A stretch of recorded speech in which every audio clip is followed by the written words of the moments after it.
This is the Retirement Bullpen with Richard Warner. The team at Warner Financial Solutions want to help you feel confident about your retirement, no matter where you stand. Get more at warnerfinancialsolutions.com. Now, the Retirement Bullpen. Many people think the best retirement strategy is to simply just work one more year. But what if that extra year costs you more than it gives you? It costs your time, your health, maybe even your tax bill.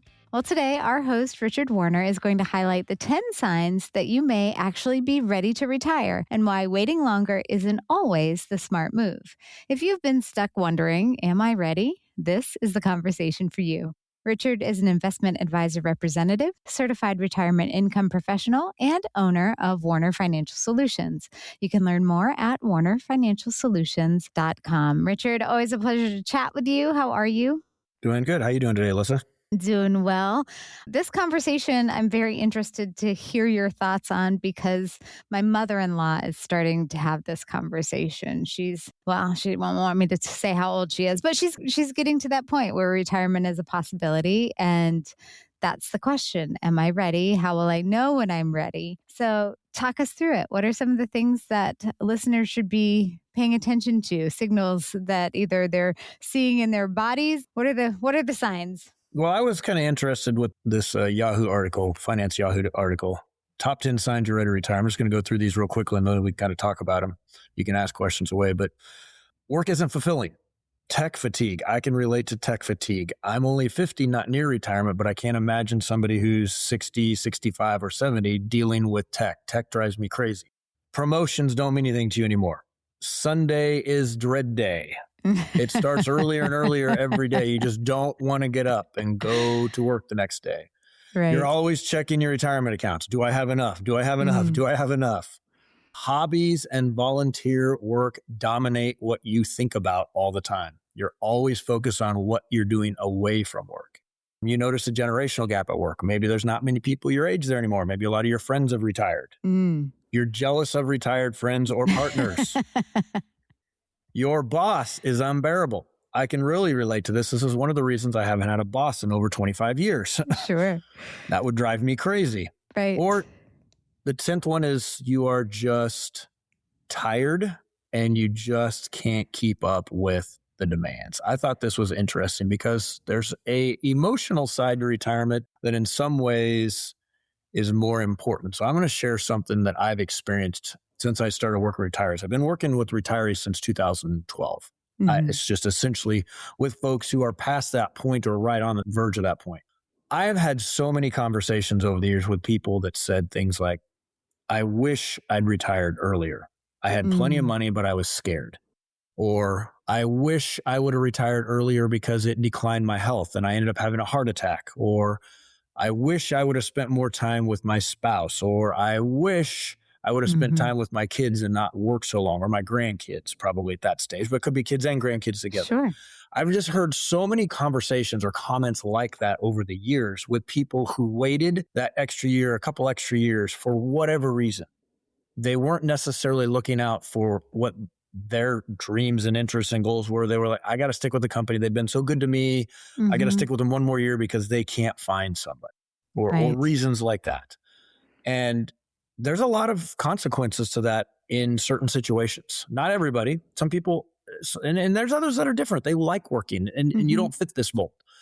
I'm probably the like working type of person. But if you don't like what you're doing, there's options there as well.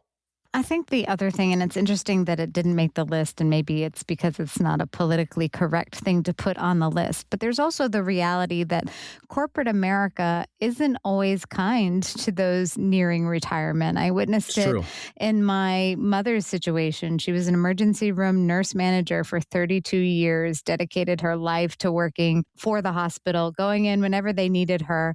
And she got near retirement. She had illness. She was battling cancer. So she was using her PTO and taking some time.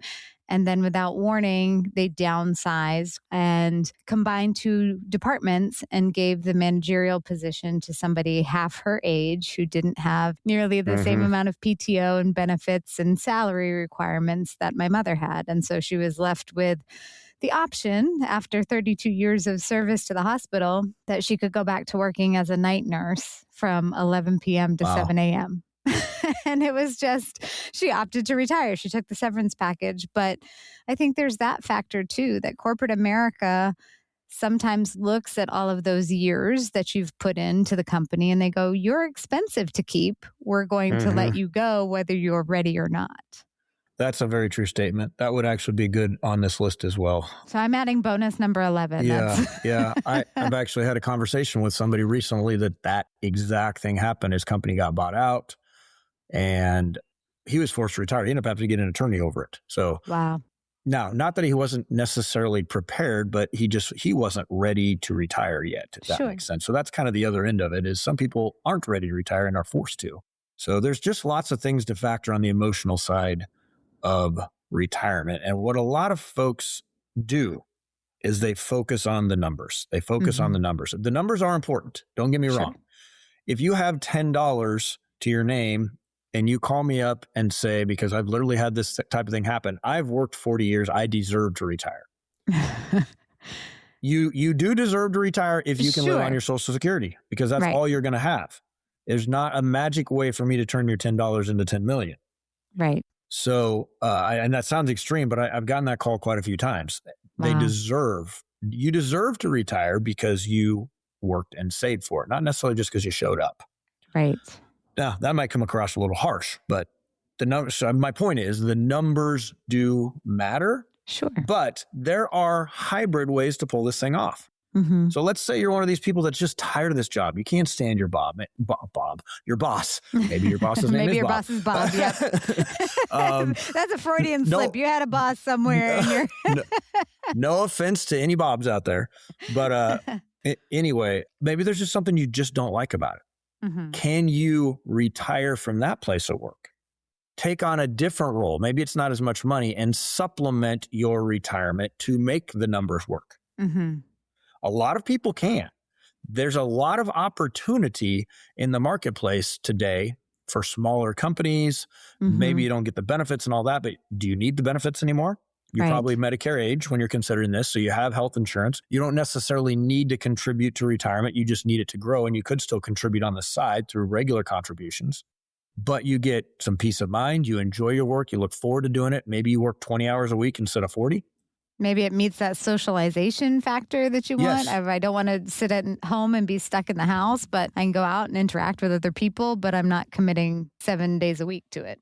Yeah. My point in using this scenario is I find a lot of scenarios with folks that are close to being able to retire by the numbers, hate their job. And if they would make that small mind shift in their head that says, I just have to retire and quit completely, to let's leave this place I hate, go find some place I enjoy going to, less work, less stress, more fulfillment, more people around me that I like.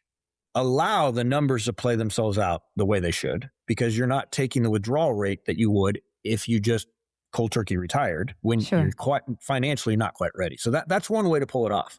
Is that part of the conversations that you have when people come into your office and they're maybe on the fence or thinking about it? Do you broach that subject and say, hey, have you ever thought of this?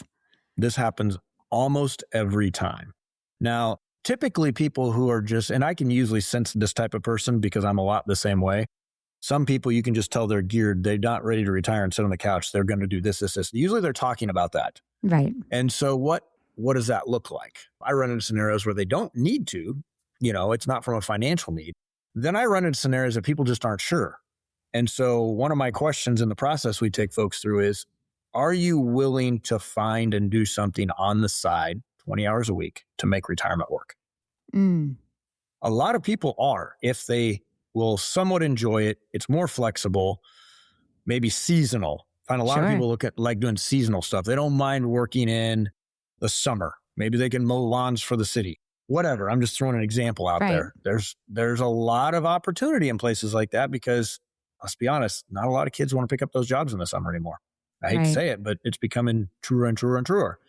So there are a lot of opportunities for semi-retired people to pick up jobs like that to help out their community, Maybe they enjoy it better. It's less stressful. I personally wouldn't want to ride around a mower all summer long, but I find a lot of people that do just because. My husband thinks it's so relaxing to be on a riding a lawnmower. I have a guy that mows our baseball field, and he just does it once or twice a week because it's therapy for him, he says. Mm-hmm. And he does it for free. It's therapy for him. Wow. So there's lots of opportunities out there like that if people will look for it, and they can make those numbers work in that situation. You mentioned being 50 and feeling some of these things on the list. And I looked at, you're just tired. And I thought, wait a minute, I'm 40, but I can check off at least a couple of these being, one, sometimes it's tiring to keep everything up in the air and juggle it all. Of course, I still have kids and keeping up with their schedules and all of that. But one of the things on here that really struck me is sort of the tech fatigue. You mentioned that as well, being a very real thing. It is moving exponentially. AI is everywhere now. Yeah. It's growing so fast. What do you say to the retirees that maybe have interest in working still, but the tech part scares them? That's a tough one because I don't love tech either. So I have people that do You're tech like me for too. me. I'm in good company. But I'm going to tell you, and I'm going to tell the retirees this too, there are a lot of opportunities in the marketplace if you can just be friendly and deal positively with people. There's plenty of people that want to deal with tech that cannot deal with people at all. I would say there's probably a lot more of them than the other side. Mm-hmm. So if you're friendly and can deal with people, a lot of times a business or someplace will be willing to hire you simply because they need a face like that at times. Customer service is definitely a lost art. Yeah.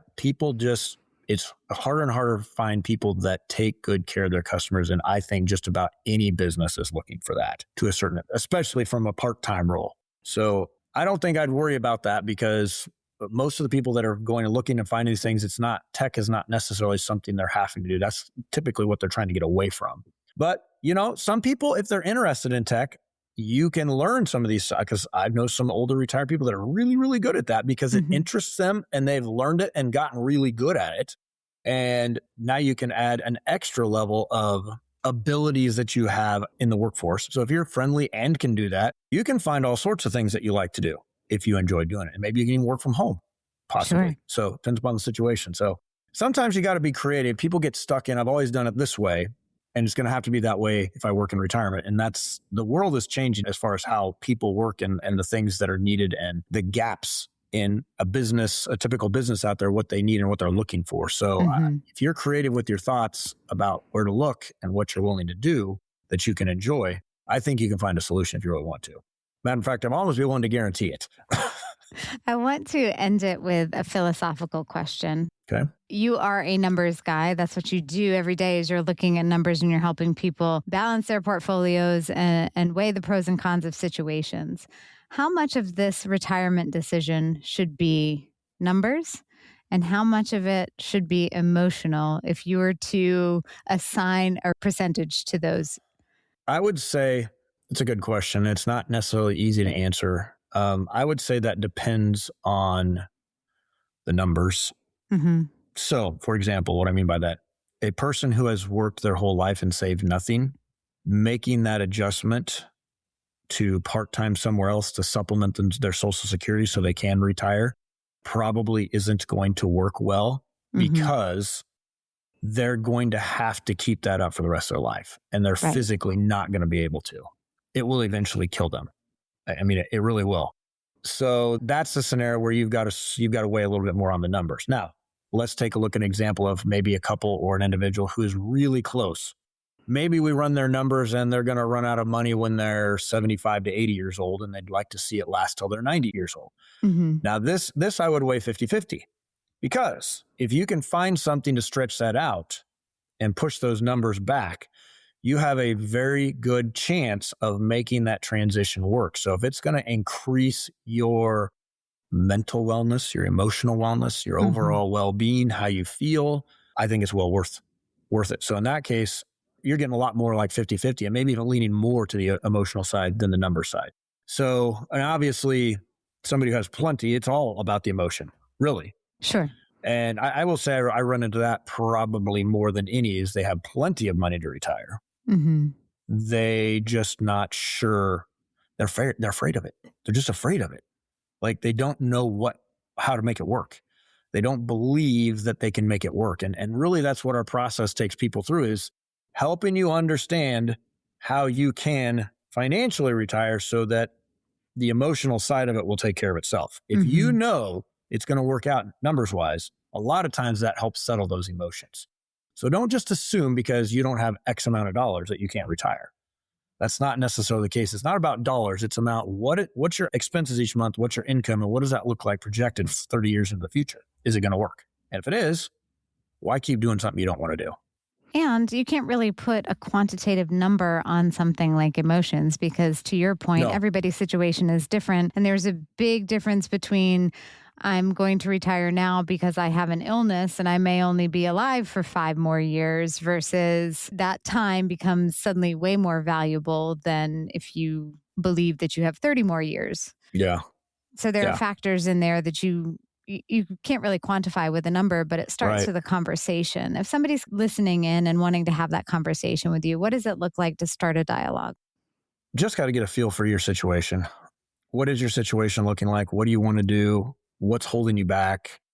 It's honestly, it's like talking to a friend and trying to make this jump into retirement. Is it possible? But we can give you the data on the financial side to back that up. What you're going to find from a lot of advisors is they're going to look simply at your numbers. Oh, you don't have enough, and they're not going to have this conversation with you. Come back in 2 years when you have more or something like that. And that's just not a fair way to do it, because there are a lot of ways to make this work. And what we're going to do is we're going to spend some time sitting at a table and we're going to discuss through how that's possible. What are the pros? What are the cons? What do you need to do to make this work? And create a plan to make that happen. And walk you through that plan, not only to transition retirement, but to live in retirement for the rest of your life. Well, if you're ready to discuss your retirement options, you can schedule a complimentary consultation with Richard today. It's as easy as visiting his website, warnerfinancialsolutions.com. Click that contact us button and get the conversation started. If you found this conversation helpful, please share it with a friend. And of course, be sure to subscribe so you never miss an episode. We appreciate you joining us, and come back next time. Insurance products are offered through the insurance business Warner Financial. Warner Financial is also an investment advisory practice that offers products and services through Impact Partnership Wealth, LLC, IPW, a registered investment advisor. IPW does not offer insurance products. The insurance products offered by Warner Financial are not subject to investment advisor requirements. NPN number 7617022. Investing involves risk, including the potential loss of principal. Any references to protection, safety, or lifetime income generally refer to fixed insurance products, never securities or investments. Insurance guarantees are backed by the financial strength and claims-paying abilities of the issuing carrier. This podcast is intended for informational purposes only. It is not intended to be used as the sole basis for financial decisions, nor should it be considered as advice designed to meet the particular needs of an individual situation. Warner Financial is not permitted to offer, and no statement made during this show shall constitute tax or legal advice. Our firm is not affiliated with or endorsed by the U.S. government or any governmental agency. The information and opinions contained herein provided by third parties have been obtained from sources believed to be reliable, but accuracy and completeness cannot be guaranteed by Warner Financial.